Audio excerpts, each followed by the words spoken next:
रास्त आपको इस्लामाबाद लिए चलेंगे जहां पर अफगानिस्तान मुहाजिरीन के बारे में आलमी कॉन्फ्रेंस का आगाज हो गया है। Very good morning to all of you. It is an honor and privilege for Pakistan to welcome such distinguished dignitaries and esteemed guests. The Secretary General of United Nations, Prime Minister of Pakistan, and the delegates around the world. A very warm welcome to those watching us live in Pakistan and around the world. It is evident that there is a deep interest of all the stakeholders in this International Afghan Refugee Conference. This conference is about generosity, compassion, hospitality shown by Pakistan to its Afghan brothers and sisters. We will commence the proceeding of the ceremony in the name of Allah Almighty, the most magnificent and the most merciful. I now call upon stage Sari Najm Mustafa Mehboob for recitation of a few verses from the Holy Quran.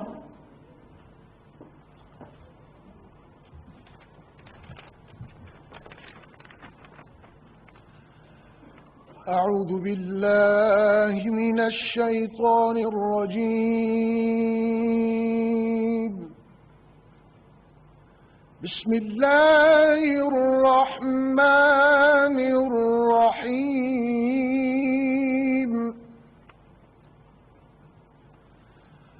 والذين تبوأوا الدار والإيمان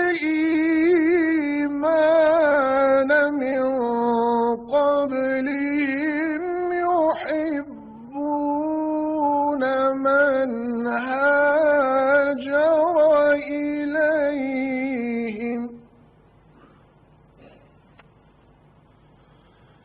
يحبون من هاجر إليهم ولا يجدون في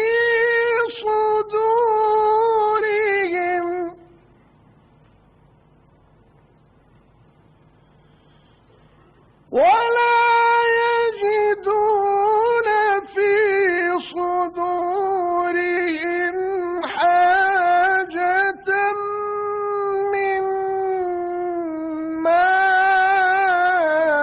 أوتوا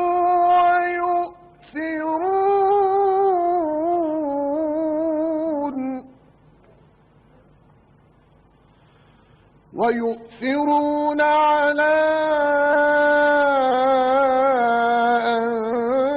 أنفسهم ولو كان بهم خصاصة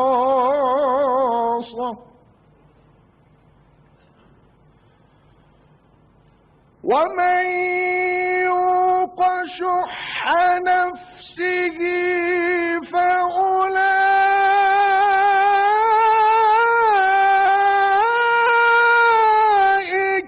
هم المفلحون.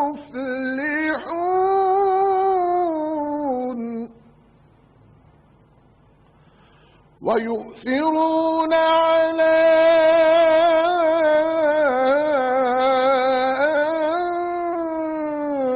أنفسهم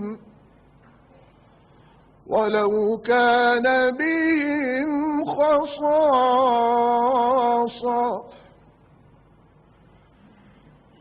ومن يوق شح نفسه فأولئك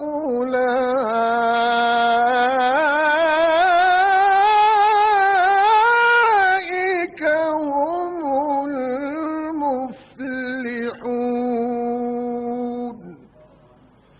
صدق الله العظيم. In the name of Allah, Almighty God, the gracious, always merciful. And those who before them had homes and had adopted the faith, love those who emigrate to them, and have no jealousy in their hearts for that which they have been given, and give the immigrants preference over themselves, even though they were in dire need of that. And whosoever is saved from his greed, such are they who will be the successful. وآخر دعوانا أن الحمد لله رب العالمين.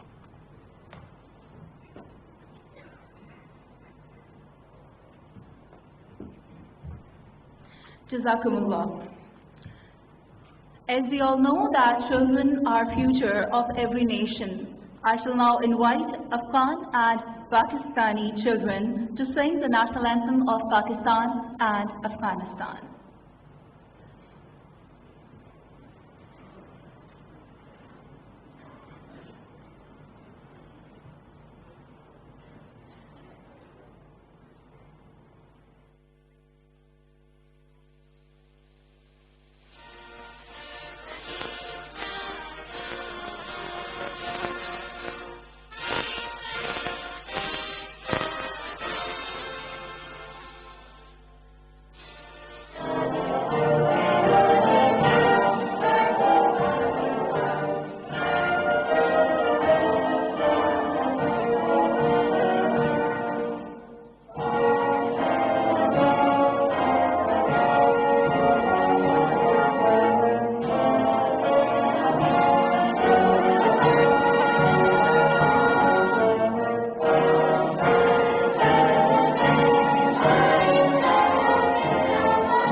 Respected guests, Afghan refugee situation is spanned over 4 decades.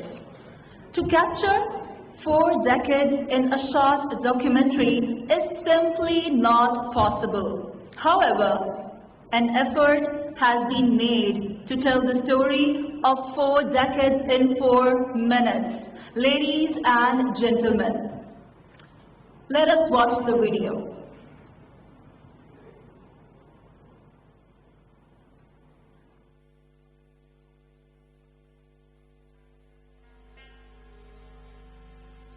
We are people of 1979. pushed Afghanistan into decades of war and unrest. Afghans had no choice but to flee violence. 4.5 million entered Pakistan with the hope to find shelter and refuge. Pakistan welcomed Afghans. Humanity chronicled a new standard.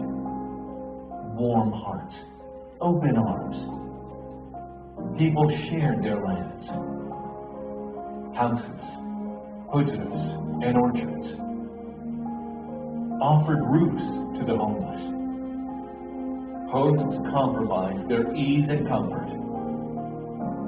Across 335 settlements in Pakistan, government established countrywide commissionerates for Afghan refugees, managed increasing challenges, trained staff with extensive outreach, a feat never achieved before. The international community and UNHCR vowed to assist Pakistan in providing food, water, electricity. Government created dedicated structures and provided exclusive security. Delivered free, accessible education for all. Millions of Afghan children were in school again. Given free basic and advanced health facilities to all. Then food assistance discontinued. More challenges arose, resulting in the movement of refugees to urban centers. With a renewed commitment, in urban centers and 54 refugee camps today, Pakistan facilitates Afghan refugees in all aspects of life, with millions registered and documented. Iris scans and biometric identity provided dignity and safety through inclusive policies and management.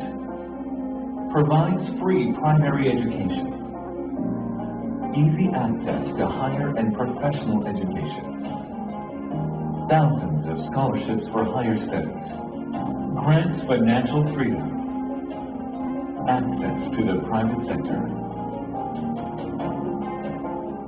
trainings, skills, and livelihoods, encourages businesses and trades, a flexible visa regime and guidance centers, support programs for social cohesion. 40 years on, Pakistan still keeps its vow. Cultural and social activities flourish. Hopes and dreams, enabling the return home with free and informed choice. It's time for global peace and prosperity to share this responsibility together and fulfill our promise to humanity.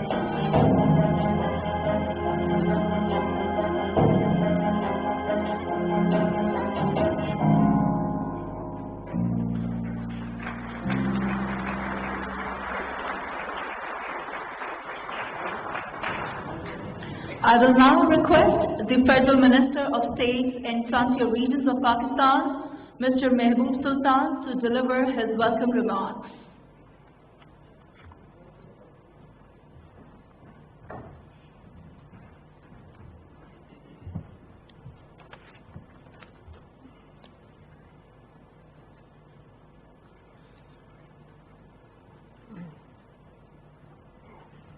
Bismillahir Rahmanir Rahim. Honorable Prime Minister of Pakistan, UN Secretary General, UN High Commissioner for Refugees, Second Vice President of Afghanistan, fellow parliamentarians and cabinet colleagues, Excellencies, Ambassadors, distinguished guests, ladies and gentlemen, Assalamu alaikum and a very good morning.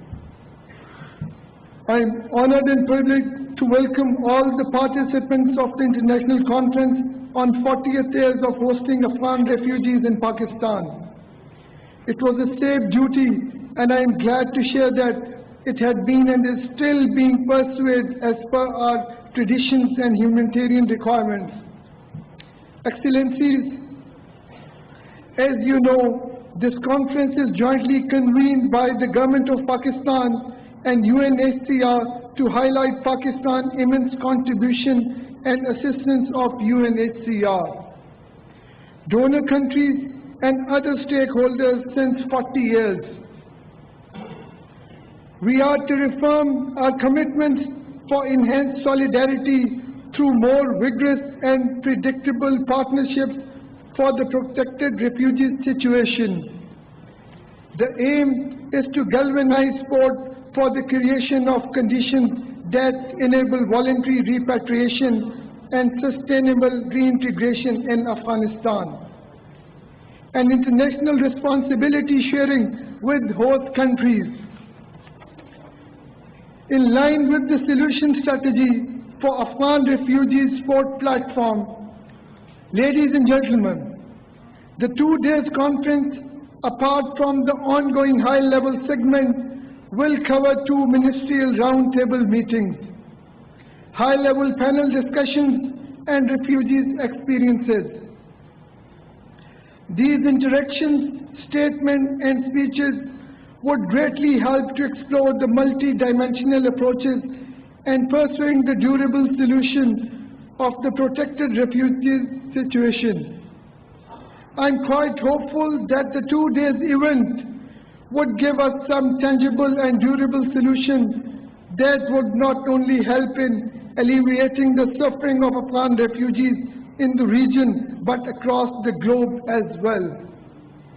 Distinguished delegates, I would like to conclude by assuring the Government of Pakistan's continued commitment to durable solution of the Afghan refugee situation under our SSAR approach that strives for dignified repatriation, sustainable reintegration in their home country, and assistance to the hosting communities. I thank you all for your presence and request for your active participation.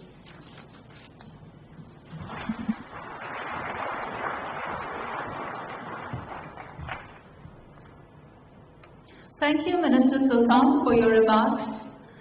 Now I will request the United Nations High Commissioner for Refugees, Mr. Filippo Grandi, to please share the efforts of his organization in helping the refugees and the host communities.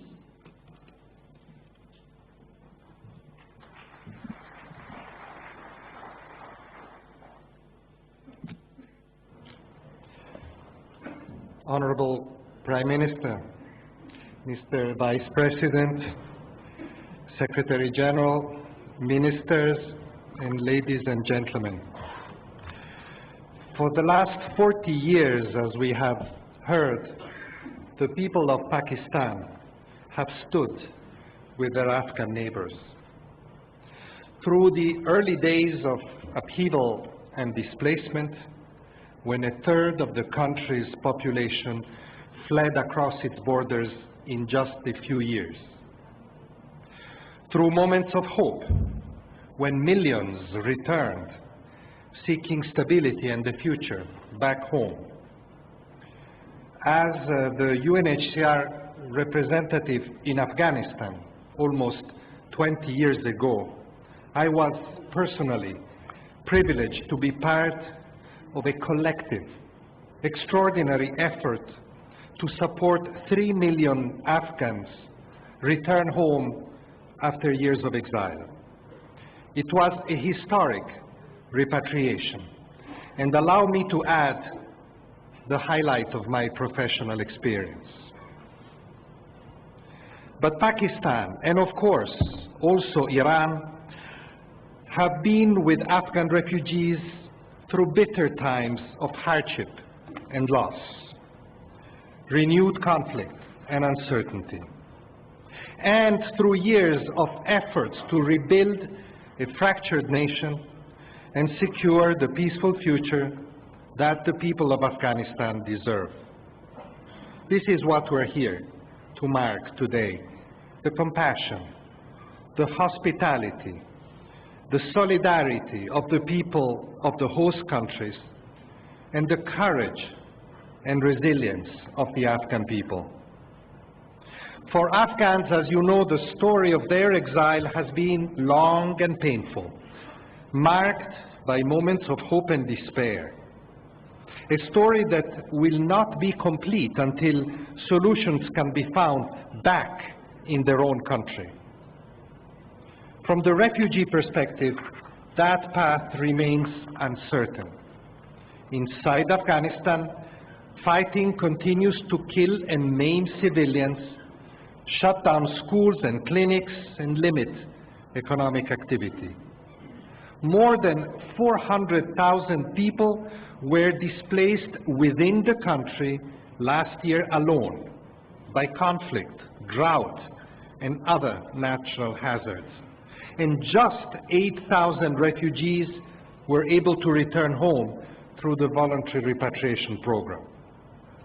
For some refugees, nonetheless, solutions can be possible, even in these difficult circumstances. And I commend the commitment of the government of Afghanistan to the return and reintegration of its nationals and to addressing internal displacement. Improved institutional arrangements have been put in place to drive these efforts. And national Afghan peace and development programs now include land allocation schemes and targeted reintegration support. This is valuable work that must be continued and supported in order to create conditions for larger and sustainable returns. I also welcome the constructive dialogue between the governments of Afghanistan, Iran, and Pakistan in the framework of the Solutions Strategy for Afghan Refugees, launched together with UNHCR in 2012 when the Secretary General was the High Commissioner for Refugees. Working on solutions is all the more important as efforts to revitalize the peace process in Afghanistan continue and hopefully gain momentum. Afghan displacement can only be solved by peace, and peace will be strengthened by solving forced displacement. Over the years, the governments and people of the host countries have not only welcomed Afghans, but have to a large extent absorbed them into the fabric of their societies, as we have seen from the video, always looking ahead to the day when the refugees will be able to return, but recognizing that in the meantime they deserve the chance to establish a home, to move freely, educate their children, build productive and dignified lives. Even today, Pakistan and Iran together continue to host 90% of registered Afghan refugees globally, some 2.4 million people. In addition, temporary labor migration and other forms of cross-border movement in the sub-region mean that both countries also host large non-refugee Afghan populations. In recent years, there have been commendable efforts towards identification and documentation of these populations and enhancing access to passports and work permits. I encourage these efforts to continue and to be accelerated. The Islamic Republic of Pakistan, which was for 22 years the world's largest refugee hosting country, has been a long-standing global leader in the field of refugee protection. Last December, I was honored to welcome the Honorable Prime Minister as a co-convener of the first ever Global Refugee Forum in Geneva. This generosity has been reflected in inclusive policies to enable access by Afghan refugees to public education and healthcare, efforts accompanied by pioneering work in the field of biometric registration and multi-year investments in building social cohesion through the Refugee Affected and Hosting Area Initiative. The government's recent decision to allow Afghan refugees to open bank accounts will help pave the way to greater economic inclusion. And we should not forget that the Islamic Republic of Iran has also been a global example. Progressive education policies have driven up literacy rates and transformed the prospect of generations of Afghan refugees. Refugees in Iran can access free primary health care and the National Health Insurance Scheme. Work rights have been progressively expanded over the years, and most of these commendable initiatives are funded from Iran's own resources, despite escalating economic pressures impacting both the refugees and their hosts. Ladies and gentlemen, the history of Pakistan's solidarity with Afghan refugees, which we honor today, shows that generosity has not come without cost. Hosting millions of refugees presents enormous challenges. It has an impact on local economies, on infrastructure, on services, on security, on the environment. Hosting refugees is a responsibility exercised on behalf of the international community, a responsibility that we must recognize has not been equitably shared. And the substantial number of young and mobile Afghans do indeed embark increasingly on dangerous journeys beyond the sub-region, principally towards Europe and the Gulf countries. But the vast majority of refugees remain in the two neighboring countries, and there, international support, while welcome, remains woefully insufficient. The Global Compact on Refugees was shaped by the need for more equitable burden sharing, including in large, protracted refugee situations. Now is the time to make that commitment real, here. And to this end, at the Global Refugee Forum in December, we activated a dedicated support platform for the solution strategy for Afghan refugees. I appeal to donors in particular to join the platform and lend strong support, including through the mobilization of development partners and resources. The past 40 years have equipped us with a wealth of experience and important lessons. It is now up to us to use them wisely. Giving up is not an option. My greatest hope is that this conference, for which I thank the Honorable Prime Minister and the Islamic Republic of Pakistan, will call attention to the human consequences of this protracted crisis and galvanize progress towards a resolution.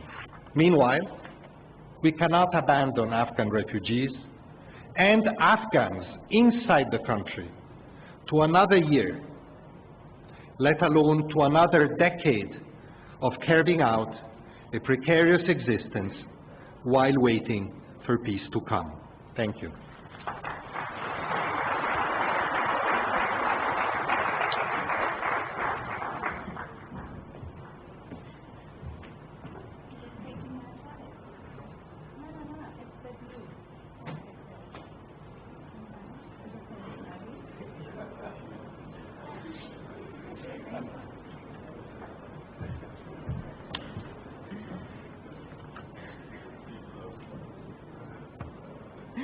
Thank you, High Commissioner Grandi, for your remarks.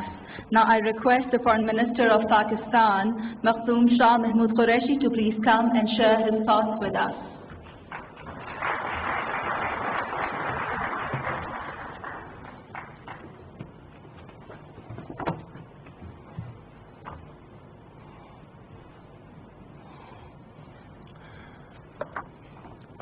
Bismillah ar-Rahman ar-Rahim. Honorable Prime Minister, Secretary General, Vice President of Afghanistan, High Commissioner, Excellencies, ladies and gentlemen, Assalamu alaikum. I welcome you all to the beautiful city of Islamabad. Your presence today to mark the 40 years of Afghan refugees in Pakistan is a testimony of solidarity with Afghan refugees and their hosting communities. I commend the Secretary General and High Commissioner, Mr. Grandi, for their leadership in advocating and building conducive environments for the refugees worldwide. Excellencies, over the last 4 decades, nearly 3 generations of Afghan refugees sought shelter in Pakistan, fleeing from violence and war in their homeland. At its peak, Pakistan hosted 5 million refugees. Even today, we continue to host 3 million registered and unregistered Afghan refugees, which remains second largest protracted refugee crisis in the world. Pakistan's cooperation to deal with this crisis is guided by the basic principles of Islamic values to provide shelter and hospitality to the refugee on compassionate grounds. The Pak-Afghan relationship, which is also anchored in shared history, common faith, and cultural affinity, has provided an impetus to host millions of Afghan refugees in my country. Excellencies, the first Global Refugee Forum, where Prime Minister Imran, along with the UN Secretary General, gathered in Geneva in December 2019, resulted in a large number of commitments and pledges for refugees. A significant step was taken to launch support platform for solutions strategy for Afghan refugees. The support platform was jointly launched by Pakistan, Iran, Afghanistan, and the UNHCR. Among other things, the support platform aims to promote and support refugee return, provides assistance to host countries and communities, and enhance capacity for sustainable reintegration in Afghanistan. Excellencies, every Afghan refugee is hoping that this conference would seize the opportunity provided by a rare confluence of forces where expectations for peace in Afghanistan have not only arisen, but are also rising every day. They are looking at this conference with great hopes and expectations. They are aiming for increased enrollment places in schools, colleges, and universities. They're also expecting that together you will give an unprecedented support to the peace process. Afghan refugees are now expecting that with hope for peace, you will help them rebuild their country. They want to know if you will equip them with the required skills and resources. Their aspirations are genuine and must be met with equal opportunities. Today, I'm asking you to join hands with Pakistan to provide for their basic needs and enable them to live a dignified life. Excellencies, no state can handle the magnitude of this crisis alone. International cooperation is required more than ever before. It is imperative that you revalidate the principles of sharing responsibility and burden. For Pakistan, the caring of refugees is shaped by the human values of our people, the values of generosity, compassion, and hospitality. Despite constraints, Pakistan has provided protection, offered opportunities for education, health, livelihoods, and social mobility to millions of Afghan refugees. As much as Pakistan can, we have provided vocational training and skill-based programs as part of efforts to help build human capital for a prosperous Afghan nation. We're also taking measures such as allowing opening of bank accounts to facilitate their participation in our formal economy so that they live a life of self-reliance. We have registered nearly 1 million undocumented and virtually stateless Afghans in Pakistan. This identity entitles them to return to Afghanistan, obtain legal travel documents, benefit from generous visa policy of Pakistan, and contribute to the development of their country of origin as well as destination. We're also pursuing a policy of return of Afghan refugees with dignity, safety, and honor. Excellencies, Pakistan prefers adoption of a strategic approach, one that prevents the conflicts from eruption and one that seeks to resolve long-standing disputes. Peace and stability in Afghanistan is indispensable. Pakistan would continue to facilitate the Afghan-led, Afghan-owned peace and reconciliation process. Excellencies, today I would like to avail this opportunity to place before you 7-point agenda to convert the support platform for solution strategy for Afghan refugees into an implementation action plan. This is all the major important when peace and reconciliation efforts are making headways. 1. Extend support to Afghan peace forces as an enabler of settling Afghan refugees and to help ease the global refugee burden. 2. Renew your commitments and pledges to bring the gap between the requirements of Afghan refugees and host communities created due to insufficient resources for their protection and well-being. 3. Reinforce existing partnerships, forge new ones, and encourage additional states, international organizations, and other stakeholders to come forward to fulfill this collective responsibility toward Afghan refugees and host communities. 4. Extend and enhance resettlement opportunities for Afghan refugees in third countries. 5. Establish complementary pathways for Afghan refugees in the form of additional scholarships, employable skills, trainings, and jobs opportunities by supporting services infrastructure of the host communities. 6. Enhance assistance for living conditions in high return areas in Afghanistan. 7. Create an international fund to help return of the Afghan refugees and to de-risk the private sector for investing and building human capital for Afghan refugees and creating economic opportunities for them in host communities.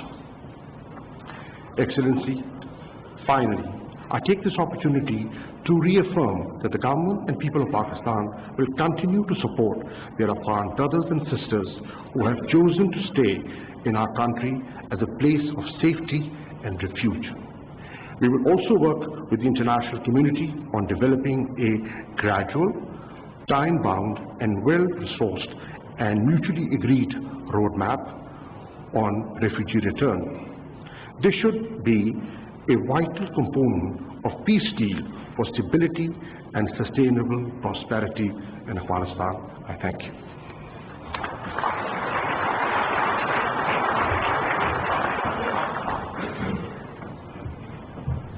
Thank you, Foreign Minister Qureshi, for your remarks. Now I would request the second Vice President of Afghanistan, Mr. Ustad Danish Sarwar, to come up on stage and share his views with us.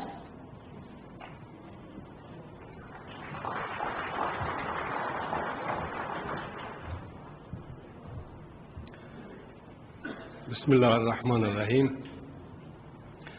برادر گرامی جناب مهاب عمران خان صدر اعظم جمهوری اسلامی پاکستان، جناب مهاب جناب آقای گوترش سرمنشی سازمان ملل متحد، جناب آقای گرندی کمیشنر عالی ملل متحد در امور پناهندگان، دکتر صاحب خیلزاد نماینده خاص ایالات متحده آمریکا، وزرا، سفرا و نمایندگان محترم دولت‌ها و سازمان‌های بین‌المللی، مهمانان عالی قدر، خانم‌ها و آقایان، السلام علیکم و رحمت الله و برکاته.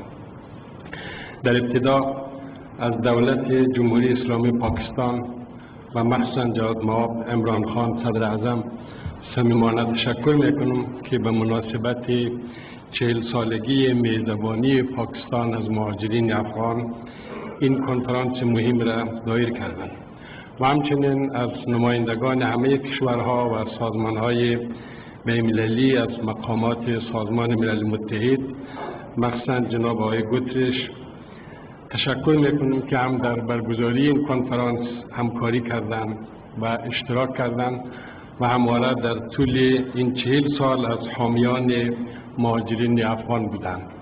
حضار گرامی، متن کامل سخنرانی به انگلیسی و خدمت شما توضیح شده، من خلاصه او را در چند نقطه خدمت شما ارائه میکنم.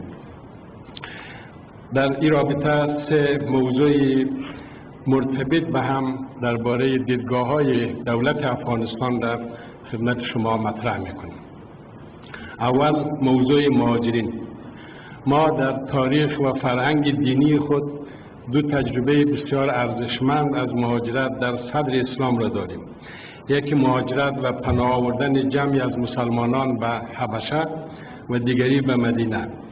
این مهاجرت ها روابط دوستی و برادری بین ملت ها و اقوام مخصوصاً بین مسلمانان و مردم حبشه را مستحکم ساخت و در مدینه باعث برقراری صلح بین باشندگان آن گردید و مهمتر از همه این که در مدینه به دولت سازی و ملت سازی و ایجاد ثبات سیاسی و اجتماعی منجر شد.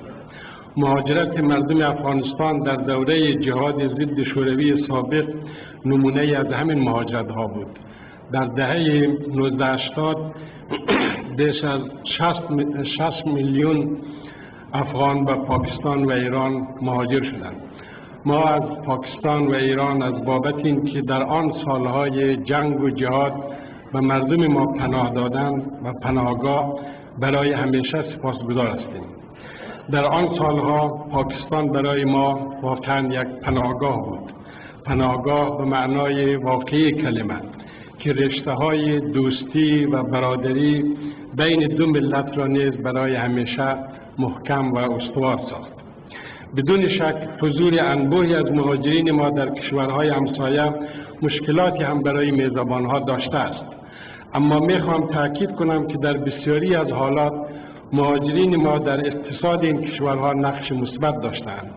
مهاجرین ما معمولاً بار دوش میزبانهای خود نبودند، بلکه با حفظ عزت و غرور خود کار کردند و از آبله دست خود نان خوردند و حتی با عهده گرفتن کارهای شاقه و طاقت فرسا در کشورها سهم بزرگی در آبادانی آنها آبادانی کشورهای میزبان داشتند.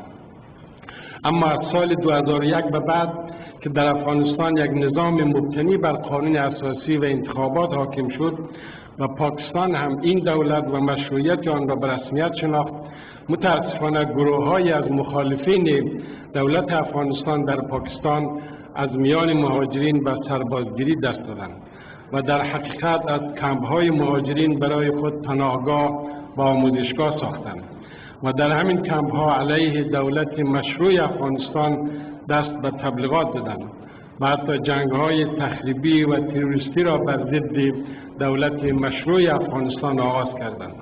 این وضعیت باعث شد که خشونت‌ها و بی‌ثباتی‌ها و ناامنی‌ها در افغانستان همچنان تاکنون تداوم پیدا کند.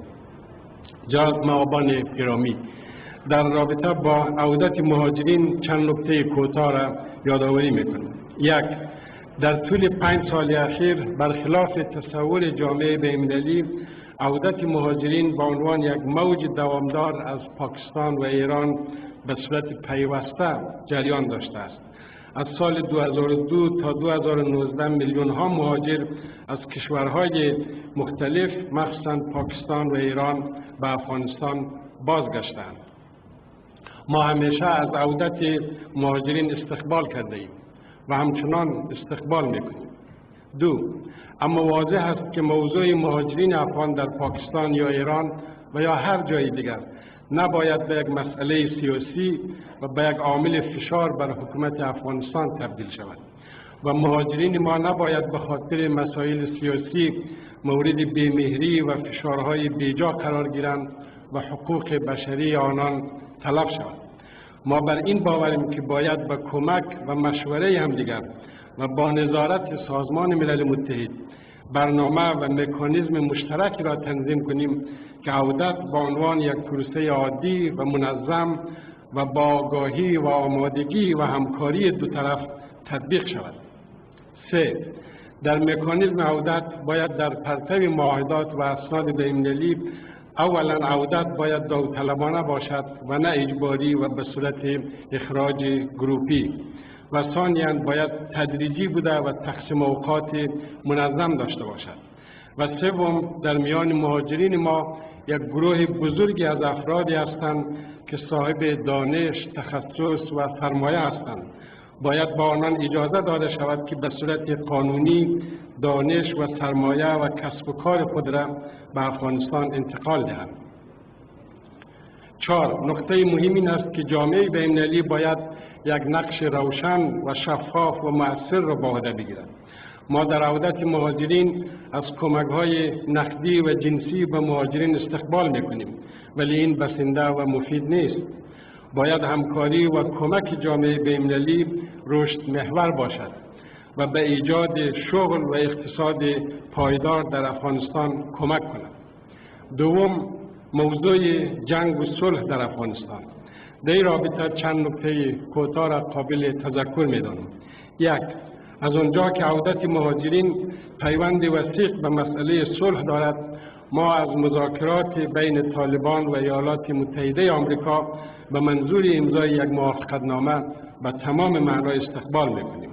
ولی ما انتظار داریم که امضای این موافقتنامه زمینه را برای گفتگوهای مستقیم بین طالبان و دولت افغانستان فراهم گرداند.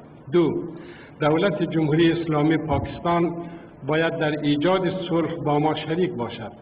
میخوام صادقانه بگویم ما بدون مشارکت پاکستان و سهمگیری و همکاری دولت پاکستان نمیتوانیم به صلح دست پیدا کنیم. 3.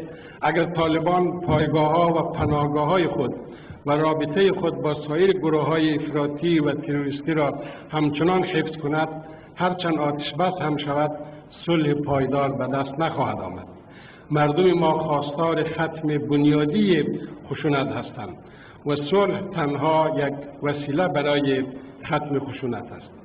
صلح واقعی آن است که همه مردم در کشور آزادانه از حقوق شهروندی خود استفاده کنند و حق شرکت در انتخابات را داشته باشند و طالبان هم مانند سایر شهروندان باید از این حقوق برخوردار شوند و در حاکمیت سیاسی افغانستان سهیم گردند. 4. صلح به معنای بازگشت به گذشته نیست. افغانستان هم در شرایط 2001 قرار ندارد. پروسه صلح و مذاکره باید در مالکیت افغانها باشد. تیم مذاکره باید با محوریت و رهبری دولت جمهوری اسلامی افغانستان به طور همه‌شمول و فراگیر از همه مردم افغانستان نمایندگی کند. از شرایط و مقدمات اساسی و اصلی برقراری صلح این است که کاهش خشونت‌ها به گونه‌ای باشد که همزمان با تداوم مذاکرات صلح به یک آتشبس دائمی و همه‌جانبه در افغانستان منجر شود. سوم، موضوع روابط دو کشور. جناب صدر اعظم عمران خان، امروز افتخار دارم که در کنار شما از روابط دوستانه دو کشور سخن میگویم. شما یک سیاستمدار مسلمان و صادق و یک فعال حقوق بشر و یک مبارز ضد فقر و فساد بوده اید و علاوه بر رهبری حکومت چندین نهاد سیاسی، علمی، صحی و ورزشی را رهبری میکنید. شما بهتر از من دردهای دو ملت و هم مشکلات دو حکومت و هم راه حلها را درک میکنید و من به نمایندگی از هیئت رهبری دولت افغانستان از شما تشکر میکنم که در هر مناسبتی از افغانستان به نیکی یاد کرده و بر روابط دوستانه دو کشور تاکید کرده اید. در این رابطه چند نکته کوتاه را به عرض میرسانم. یک، ما دولت‌های افغانستان و پاکستان هیچ چاره‌ای نداریم جز این که با هم روابط دوستانه داشته باشیم. مشترکات تاریخی، فرهنگی، دینی و پیوستگی جغرافیایی و انسانی ما به حد این دو کشور را به هم پیوند داده است که هیچ کدام نمیتواند بدون همکاری با یکدیگر به موجودیت خود ادامه دهد. بدون ایجاد ثبات در افغانستان، پاکستان هرگز نمیتواند یک ثبات پایدار را در خود تضمین کند و هرگز نمیتواند به رفاه و اهداف اقتصادی خود دست پیدا کند. جناب صدر اعظم، شما از کسانی هستید که علامه اقبال را الگوی فکری خود اعلام کرده اید. ما هم فوق العاده به این فیلسوف، متفکر و قائل هستیم. علامه اقبال عاشق افغانستان بود. از نظر علامه اقبال افغانستان قلب تپنده پیکر آسیا است. او گفته بود آسیا یک پیکر آب و گل است، ملت افغان در آن پیکر دل است. از فساد او فساد آسیا، در گشاد او گشاد آسیا. دو، بنابراین بیاییم همه ما روایت خود را تغییر بدهیم. روایت امنیت محور و روایت تهدید پنداری باعث بدبختی همه ما شده است. در حقیقت ما نه پاکستان را تهدید برای منافع ملی خود می‌دانیم و نه افغانستان تهدیدی برای پاکستان است. اما بدون شک امنیت ملی و منافع ملی هر کدام ما به یکدیگر گره خورده است و باید تصمیمی بگیریم که این پیوند متقابل را با یک مکانیزم روشن به یک همکاری پایدار تبدیل کنیم. سه، افراطیت، تروریسم و فقر دشمنان خطرناک و مشترک هر دو کشور است و از سوی دیگر رفاه اقتصادی و ثبات سیاسی هم دو آرزوی مشترک مردمان کشورهای ماست. چهار، ما نمیخواهیم افغانستان برای ابد صحنه یک جنگ نیابتی باشد. ما اهمیت ژئوپلیتیک و ژئواکونومیک کشور خود را به خوبی درک میکنیم.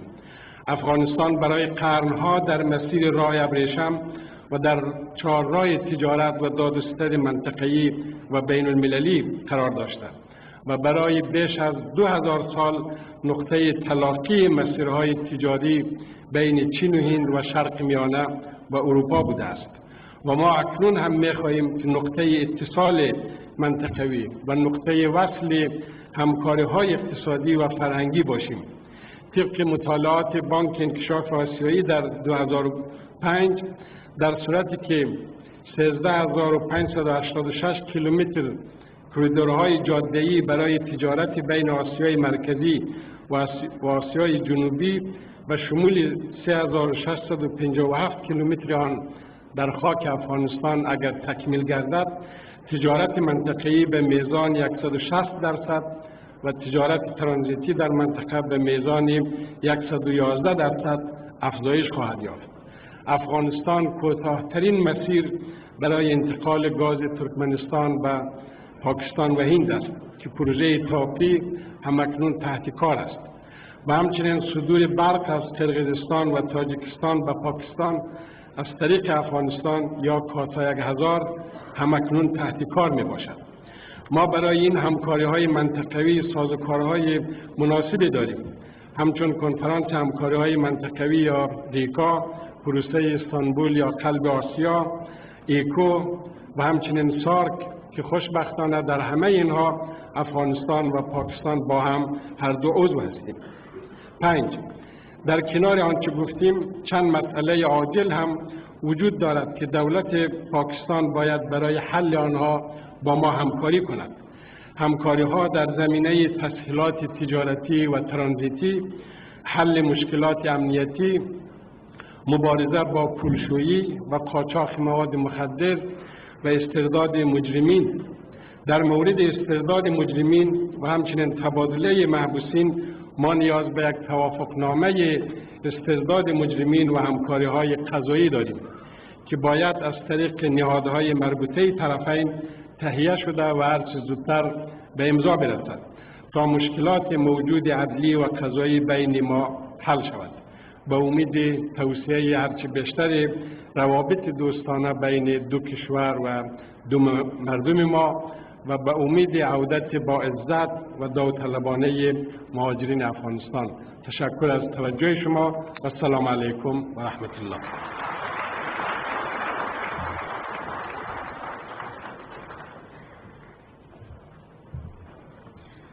Thank you, Afghan Second Vice President Ustad Sarwar, for your remarks. The English version of his speech is placed by your side for the reference. Now I would request the United Nations Secretary General, His Excellency Antonio Guterres, to address this esteemed guest audience and millions watching us from around the world.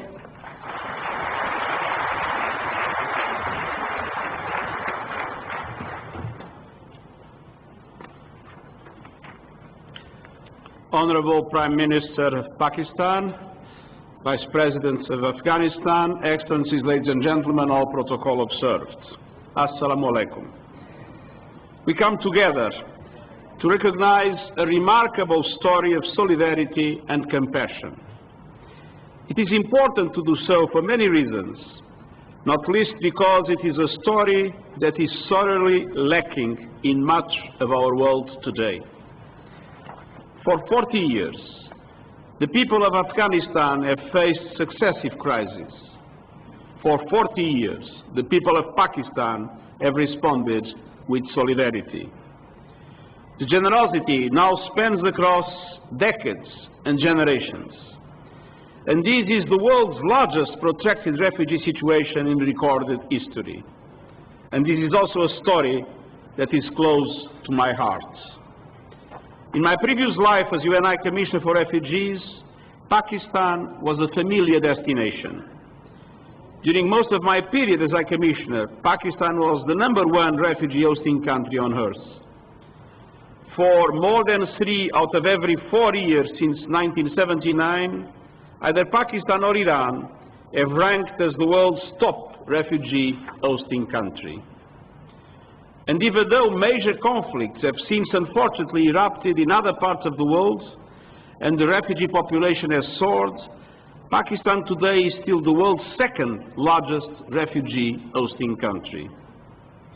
On every visit here, I've been struck by the extraordinary resilience, exceptional generosity, and overwhelming compassion. I saw solidarity not just in words, but in deeds. The generous spirit is fully in line with what I regard as the most beautiful prescription for refugee protection in world history. It is found in the Surah Al-Tawbah of the Holy Quran. And I quote, "And if anyone seeks your protection, then grant him protection, so then he can hear the words of God. Then escort him where he can be secure." End of quote. This protection should be accorded to believers and non-believers alike, in a remarkable example of tolerance many centuries before the 1951 Refugee Convention that defines, in a modern concept, refugees and the protection they deserve. And I saw that compassion play out in real time here in Pakistan. And it was grounded in vision. We have seen many innovative policies take root here: biometric registration, access to the national education system, healthcare, and inclusion in the economy. And despite Pakistan's own challenges, these initiatives have made a big difference. Indeed, many have been recognized as a global model of good practice.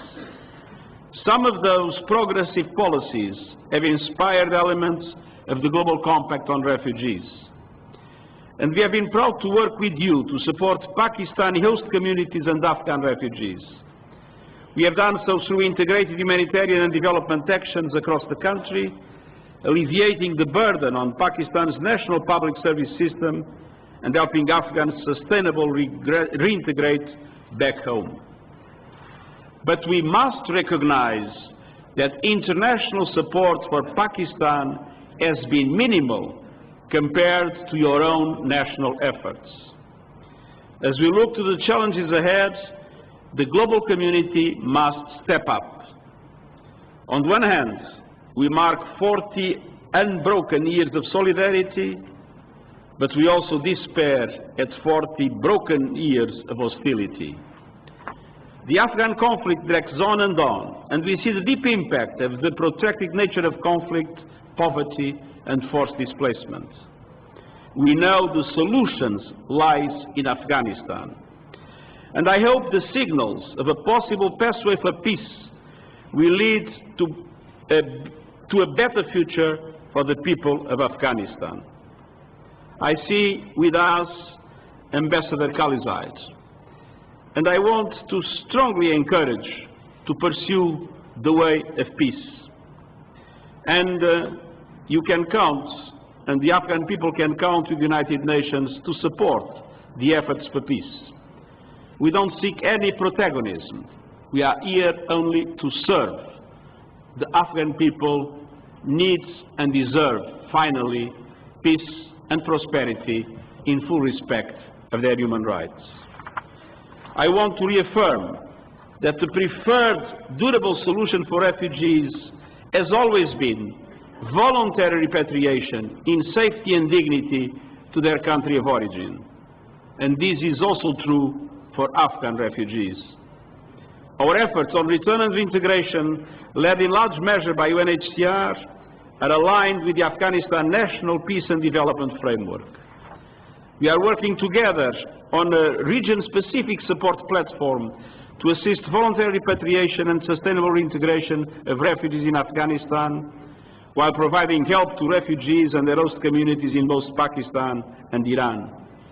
And our aim is to galvanize more resources and more investments, widen the circle of partners, and forge stronger linkages between humanitarian, development, and peace investments.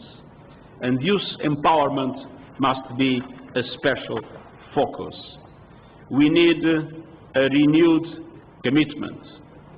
We need to make sure that there is not only a strong movement towards peace, but that peace leads to effective reconstruction, creating the conditions for a successful return and reintegration of Afghan refugees.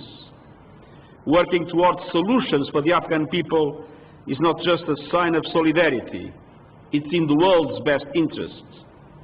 Afghans now constitute the largest group of arrivals in Europe, exceeding for the first time the arrivals from Syria. And returns to Afghanistan, as it was said, have hit a historical low. Afghanistan and its people cannot be abandoned. Now it's the time for the international community to act and to deliver. And our ability to succeed will be a litmus test for the Global Compact on Refugees. Its promise of greater responsibility sharing with countries that have shouldered the burden until now. Peace efforts leading to intra-Afghan negotiations will pave the way, but sustainable peace and security hinges on better integrating our work on humanitarian, development, and peace efforts. Done right, this work can be a model for the rest of the world. We must be realistic. We know big challenges lie ahead, but the message of this conference and the presence of so many senior government officials from all over the world is a testament of hope and commitment to a new partnership for solidarity and a better future for the people of Afghanistan and Pakistan and for the world. Shukriya.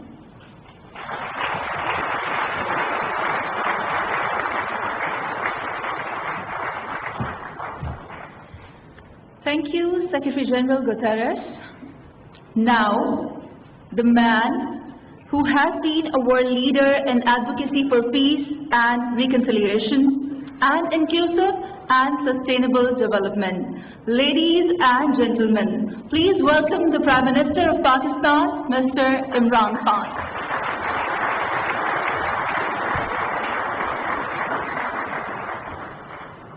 Bismillah ar-Rahman ar-Rahim. Secretary General, UN Commissioner for Refugees, Mr. Vice President, Excellencies, ladies and gentlemen. Today, this occasion of celebrating 40 years of Afghan refugees in Pakistan. And I said celebrating because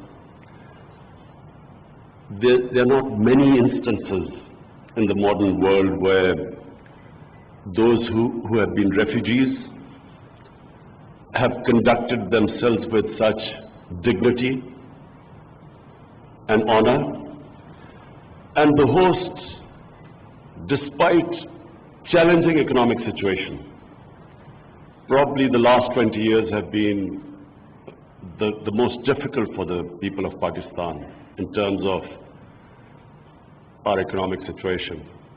So the hosts, despite unemployment, competition for jobs, the way they have kept their the wonderful relationship with the Afghan refugees. Let me just point out a side effect, a pleasant side effect of the Afghan refugees.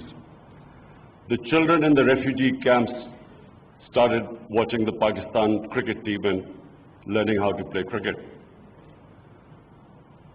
And Afghanistan today has an international cricket team. But the embarrassing thing is that their under-19 cricket team beat Pakistan under-19 cricket team. I hope they don't beat us, our full cricket team. But this is a remarkable relationship that has endured. And I again repeat, considering the situation in Pakistan, what we faced, what our economy has faced.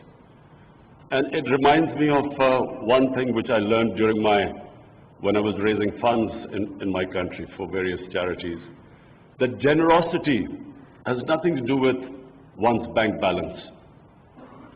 A country in the situation that we were, and I really say with pride that the way we have hosted our refugees. Bear in mind that Pakistan, when it came into being in 1947, had the biggest refugee problem. And my mother's family, of course, also were refugees coming from India in 1947. I want to refer to what the Afghanistan Vice President said when he talked about our Holy Prophet, peace be upon him, and the Muslim migrants to Medina. You see, the reason why I feel that this relationship endured in Pakistan for 40 years was because of our Prophet Muhammad sallallahu alaihi wasallam, who when they migrated from Makkah to Medina, when they faced religious persecution, that relationship between the people, hosts of Medina, and the refugees from Mecca was exemplary. And it has stayed in the Muslim psyche for all these centuries. And the second aspect I want to highlight about the great characteristic about our Prophet Muhammad sallallahu alaihi wasallam was that he was the ultimate leader. He believed in uniting human beings. His title given to him in our book, Holy Quran, was a mercy for mankind, not for Muslims, for mankind. And he showed an example of forgiving all the people who persecuted him and then uniting human beings. And this is the hallmark of a good leader. We love Nelson Mandela because he forgave the people who persecuted him, united human beings, saved South Africa. And unfortunately, when we look at much richer countries, this is not the case. Political leaders use refugee problems for dividing humanity, to get votes. They transfer hatred towards the refugees who already are suffering. Who wants to be a refugee?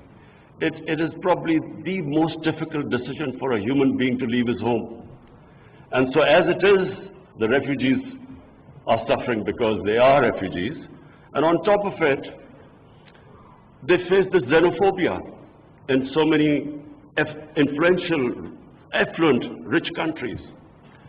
On top of it, we have this new phenomena after 9/11, Islamophobia. Islamophobia compounds the miseries of Muslim refugees. And Islamophobia, we all know, it came after 9/11 because terrorism and Islam were equated, Islamic terrorism. People could not tell the difference. The extremes in a human society, all human societies have moderates, liberals, and extremists. And if you concentrate on the extremes of a human society, you can demonize any human society. When as a teenager, when I went to England for the first time, there were these people called the skinheads. They would go around beating people because of the color of their skin. Imagine if I had defined the British society by what I saw of the skinheads. I would have ended up demonizing one of the most liberal societies in the world. This is what is happening with Islam. And that's why Muslim refugees suffer more than other refugees. Mr. Secretary General, I'm especially worried about what is happening across the border in India. An extremist ideology has taken over a country of over 1 billion people with nuclear arms.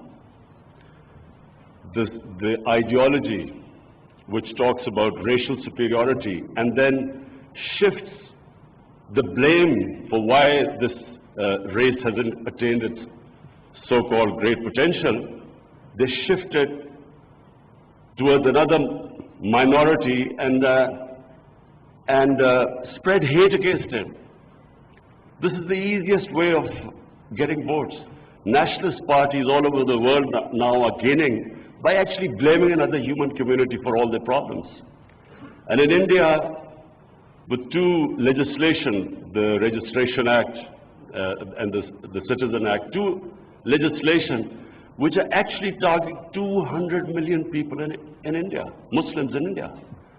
This, in future, if it's not checked, if the world community doesn't raise its voice against it, this injustice, this will have future problems for our country because it could have a huge refugee problem. The BJP leaders, we watch them on television. When the people protest against this unfair legislation, Muslims protest, they tell them to go to Pakistan. And secondly, what is happening in Kashmir? 8 million people are still in an open prison for over 6 months. It's because of this ideology. And this again has severe implications in the future if the world community doesn't raise its voice against it. And finally, about Afghanistan, the Afghan Vice President, thank you for saying complimentary things about me, but let me just clear first of all. It is my belief, it's not something I'm saying because of this conference or because I'm being a diplomat. It is my belief that the people of Afghanistan in the last 40 years have suffered more than any other human community. And I pray from my heart that these peace talks succeed in Afghanistan. We have been, ever since my government has come into power, we have tried our best. Whatever support we can give to these peace talks, I can tell you we have tried our best. Mr. Zalmay Khalilzad is sitting here. I've had several meetings with him. He knows that the whole country is on the same page. Our security forces are on the same page. Normally there was an idea that the security forces in Pakistan had their own policy and the government a different one. This is not the case in Pakistan anymore.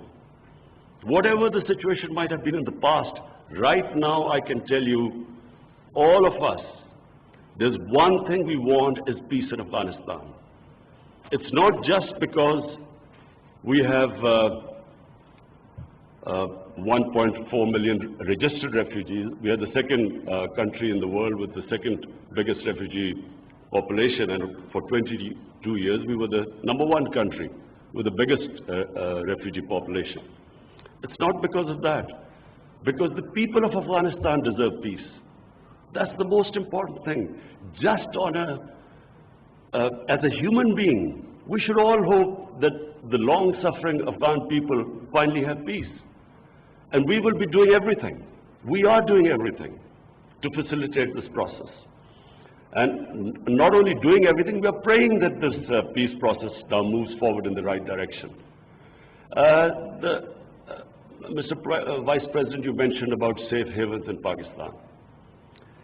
I can tell you that there are no safe havens here. After 9/11, it is possible that there were places where the militants who were fighting in Afghanistan, it's possible they stayed. But then we have refugee camps for over 500,000 people, over 100,000 people. How is any government supposed to check a few thousand militants if they operate from within them? So in a way, it is important for peace so that the refugees, the conditions in Afghanistan are such that the refugees can go back. So then we can take responsibility if someone operates from this side. But with still 2.7 million Afghans here, it is not possible for us to completely guarantee, although we are building a fence now, and almost the fence has been completed. But it is still not possible. But rest assured, it is not in our interest that there's conflict in Afghanistan. Not in our interest. #1, I repeat, because we want peace in Afghanistan on a humanitarian level. And we've always had, and even before Pakistan came into being, this part of India always had close ties with Afghanistan. In fact, for 80 years or 70 years, this was part of Afghanistan where you're sitting right now. So, #1, on humanitarian basis. #2, because our areas on the borders, on the Durand line, either side of the border, this war on terror has devastated the people. There's massive poverty there.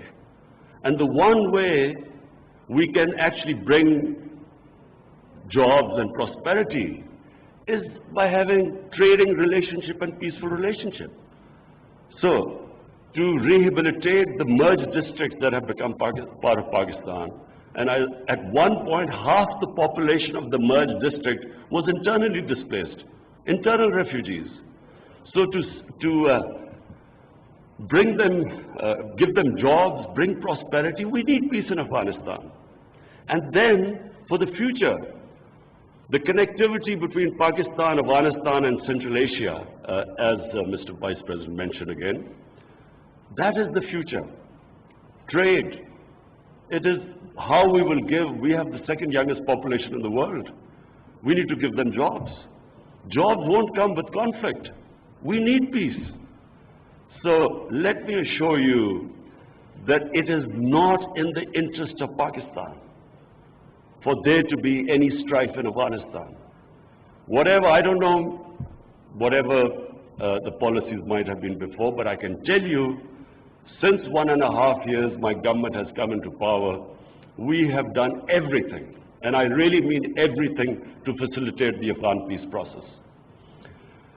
Finally, Secretary General, I want to especially welcome you here. I want to welcome you because it's a very important time. I think the UN must play its part. I don't say it as political point scoring. I really am worried of what is happening in India. And it's not just me who's worried.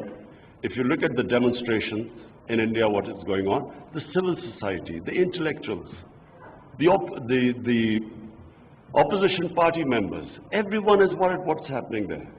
I know India.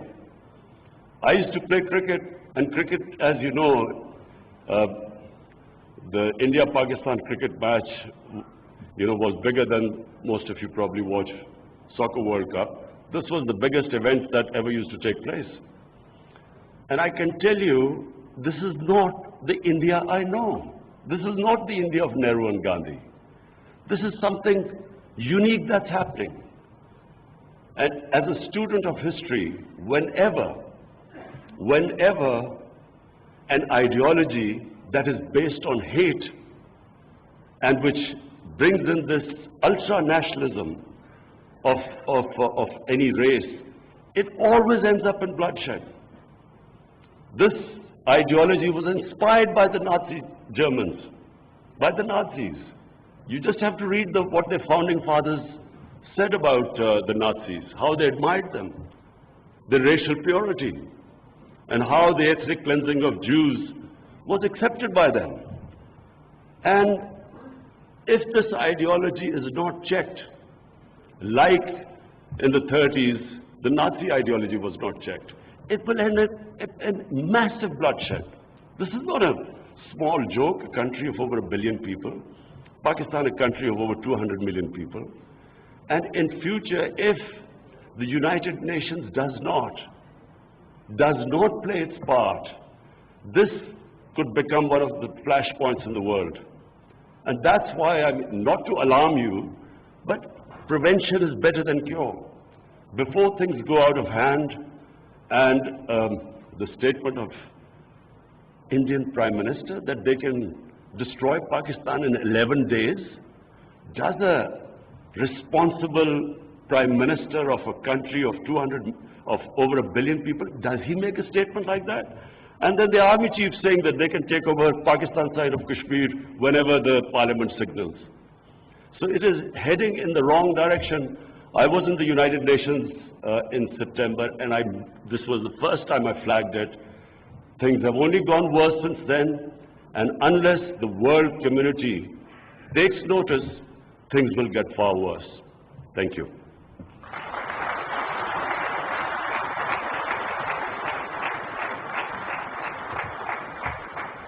Thank you very much, Prime Minister Imran Khan, for your inspiring words. This brings us to the end of the opening segment. The conference holds 2 days long segments which will surely keep everyone interested and involved. We look forward for your active participation. On the behalf of the organizers, I thank you all and invite you to proceed